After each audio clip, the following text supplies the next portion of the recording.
दृष्टि योग और स्वर योग, इन दोनों को आधार मान के मन की एकाग्रता का अभ्यास किया गया। योग दर्शन में कई हैं, उसमें से एक और है, वैराग्यवान विषयम व चित्तम, चित्त का विषय वैराग्यवान को बनाएं, जिसे ध्यान क्या है में साकार योग कहा गया है।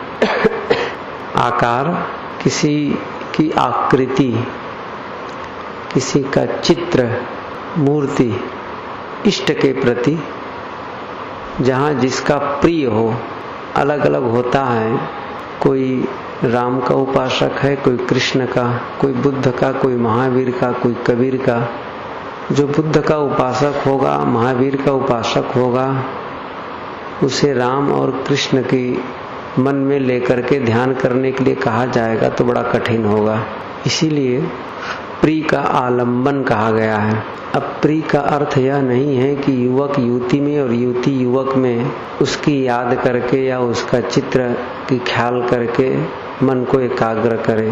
मन की एकाग्रता वहाँ भी होगी, लेकिन वो पतन पथ है। जिसकी याद से, जिसके स्मरण से मन पवित्र हो, निर्विकार हो, उसकी याद की आवश्यकता है। पवित्र भाव जिसमें जगे, वासना का उद्दीपन न हो, वासना क्षय हो, वो है वैराग्यवान। वीतराग विषयम व चित्तम, जो वीतराग है, राग जिसका बीत गया है, समाप्त हो गया है, विषयम चित्त का विषय हो। ऐसा करने से भी चित्त शुद्ध होता है, एकाग्र होता है। ऐसा करते करते अंत में योग दर्शनकार ने लिखा है, यथाभिमत ध्यानद्वा, यथा अभिमत ध्यानद्वा वा अथवा यथा अभिमत, जहाँ जिसको प्रिय हो।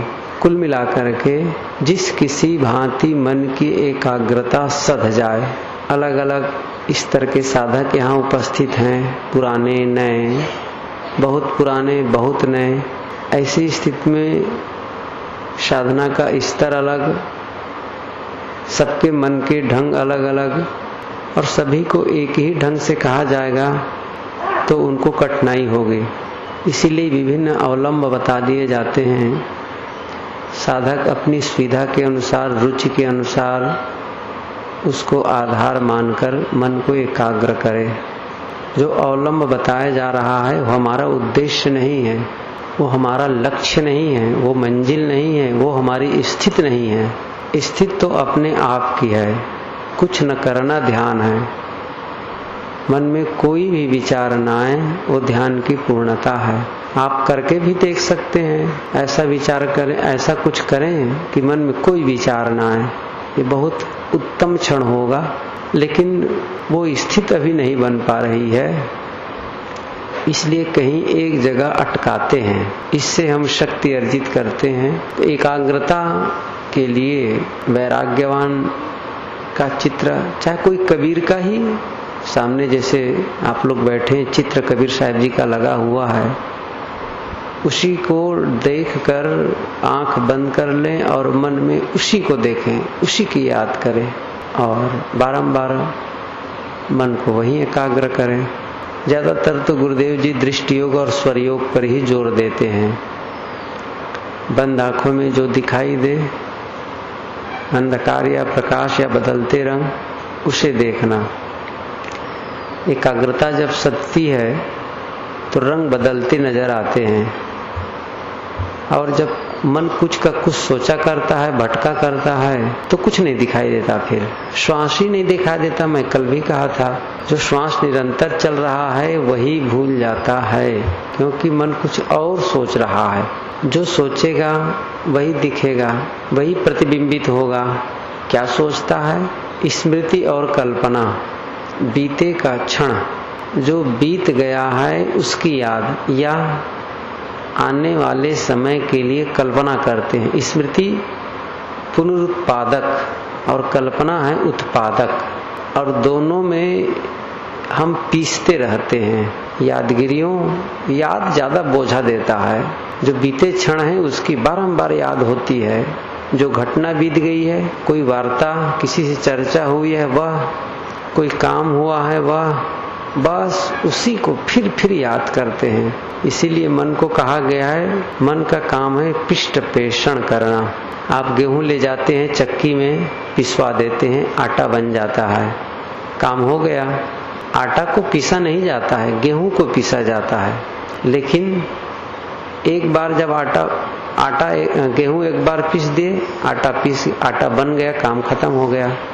लेकिन मन का ये काम नहीं है, वो गेहूं को पीस करके आटा को फिर पीसता है। मतलब एक बार काम कर चुके, किसी से चर्चा कर चुके, किसी से मिल लिए, कोई घटना घट गई, बात खत्म हुई, इतने मात्र से समाधान नहीं होता है। उसको फिर पीसता है, फिर याद करता है और बारंबार याद करता है। और उस कल्पना को उसकी याद, और भविष्य में जो कल्पना है, भविष्य की कल्पना होती है, आगे ऐसे करना है, वो करना है। मैं ये पूछता हूँ, इस समय जब आप ध्यान कक्ष में बैठे हैं तो किसी की याद करते हैं, माना कि आपको यहाँ से जाकर के खेत की निराई करनी है, या किसी से लेन देन करना है, सौदाबाजी, या किसी से कोई बात है उसे कहनी है, तो यहाँ सोच करके उसका समाधान तो होगा नहीं। उसे सोचेंगे तो यहाँ का समय बर्बाद होगा और काम होगा नहीं।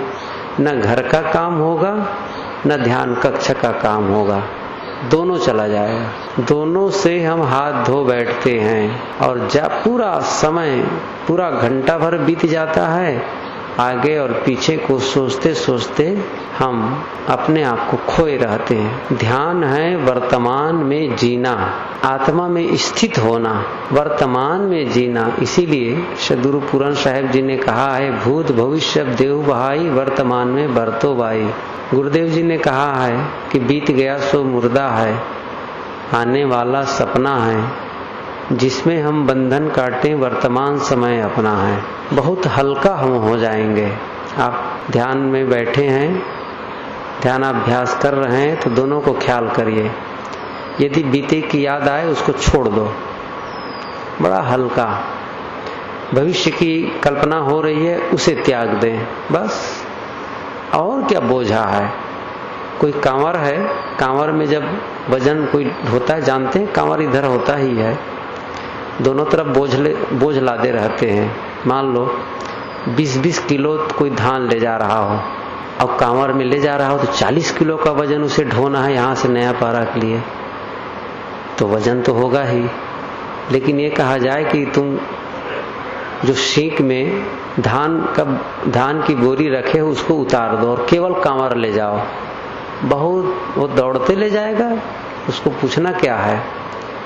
बस आगे और पीछे कांवर में जो बोझ है, उसी प्रकार हमारे कंधे में, उसी प्रकार मन में जो बोझ है, बीते क्षण की याद और भविष्य की कल्पना, दोनों को उतार दो, हल्का, बिल्कुल हल्का। वही वर्तमान क्षण का अनुभव, ध्यान वर्तमान क्षण का अनुभव करना है। सभी साधक ये ध्यान रखें, बीते की याद न करें और भविष्य की कल्पना न करें। बस जिस काम के लिए बैठे वही करें। क्या कर रहे हैं? मन को एकाग्र, आधार क्या लिए हुए हैं? श्वास का, या किसी वैराग्यवान पुरुष का, अपने गुरु का, अपने इष्ट का याद कर लिए, उसके चित्र की, और उसी को देख रहे हैं बस, और कुछ न देखें। बस एक आग्रह, साहब ने कहा था ना, आगे एक, लक्ष्य एक हो, अग्र आगे एक, कोई लक्ष्य नहीं, कोई विचार नहीं, केवल चित्र, केवल श्वास। ऐसा करते करते भी मन फिर भटकेगा, लेकिन घबराना नहीं है, हारना नहीं है। बस फिर भटकेगा, भटकाव छोड़ दीजिए, भूल छोड़ दीजिए, फिर स्थिति आ गई। जब भटके सावधान हो जाएं। कभी कभी 2 मिनट लगेगा भटकाव में, कभी कभी 5 मिनट, 10 मिनट भी बीत सकते हैं। आप भटकते भटकते समय बिता सकते हैं 10 मिनट का भी, लेकिन जब याद करेंगे हल्का हो जाएंगे। जब याद करेंगे हल्का हो जाएंगे। सभी साधक सावधानी पूर्वक बैठें, नींद न लें और एकाग्रता के लिए बारंबार अभ्यास करें। ये जब शक्ति आ जाएगी तो सरल हो जाएगा।